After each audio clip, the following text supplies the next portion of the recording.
প্রতিদিনের জীবনে অবিচ্ছেদ্য অংশ মাইক্রোসফট, গুগল ও অ্যামাজন। অথচ ফিলিস্তিনে ইসরায়েল যে আগ্রাসন, হামলা ও হত্যা চালাচ্ছে তার সাথে সরাসরি জড়িয়ে আছে এই প্রতিষ্ঠানগুলো। এই তালিকায় সব মিলিয়ে বিশ্বের 48টি বড় আন্তর্জাতিক প্রতিষ্ঠান রয়েছে।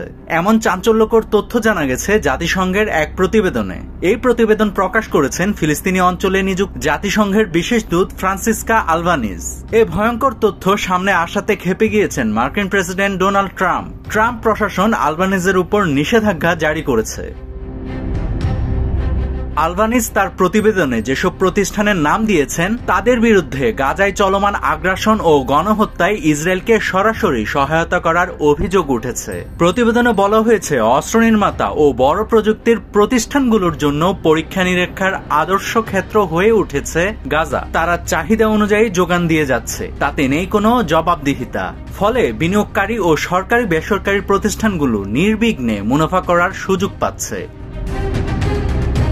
ইসরায়েলের সংগ্রহে থাকা F-35 যুদ্ধবিমানের সাথে যুক্ত আছে 8টি দেশের 16শোরও বেশি প্রতিষ্ঠান। আবার এমন কিছু প্রতিষ্ঠানের নাম প্রতিবেদনে রয়েছে যারা সাধারণত বেসরকারি খাতের জন্য প্রযুক্তি তৈরি করে। অনেকের জন্য লাভজনক হয়ে দাঁড়িয়েছে গাজায় চলা এই গণহত্যা। ইসরায়েলকে ক্লাউড ও কৃত্রিম প্রযুক্তির পূর্ণাঙ্গ ব্যবহারের সুবিধা দিয়েছে মার্কিন প্রতিষ্ঠান মাইক্রোসফট। গুগলের মূল প্রতিষ্ঠান অ্যালফাবেট এবং আরেক মার্কিন প্রতিষ্ঠান অ্যামাজন ইসরায়েলি সামরিক ও গোয়েন্দা বাহিনীকে প্রশিক্ষণ দিচ্ছে এবং ফিলিস্তিনিদের বায়োমেট্রিক সংগ্রহ করছে।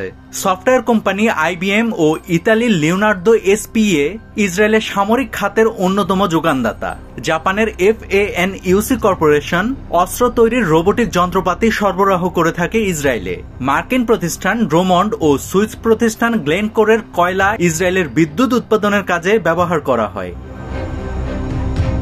জাতিসংঘ বলছে, গাজা উপত্যকায় প্রায় 85% এলাকা হয় ইসরায়েলি সেনাবাহিনীর নিয়ন্ত্রণে অথবা উচ্ছেদের মুখে। ফিলিস্তিনের ঘরবাড়ি ভাঙচুর বা অবৈধ ইসরায়েলি বসতি নির্মাণের জন্য ভারী যন্ত্রপাতি সরবরাহ করে থাকে রেডা ও ভলভো।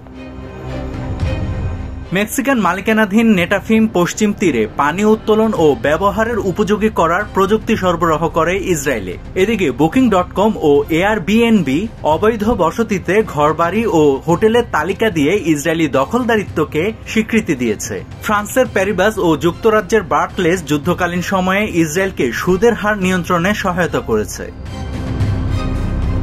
দীর্ঘদিন ধরে ইসরায়েল ও দেশটির সমর্থকরা ফ্রান্সিসকা আলবানিজের কঠোর সমালোচনা করে আসছিল। তাকে জাতিসংঘের পদ থেকে অপসারণের দাবিও জানিয়েছিল তারা। এবার মার্কিনিরা তার উপর সরাসরি নিষেধাজ্ঞা দিয়েছে। নাভিদ হাসান, সোনালী নিউজ।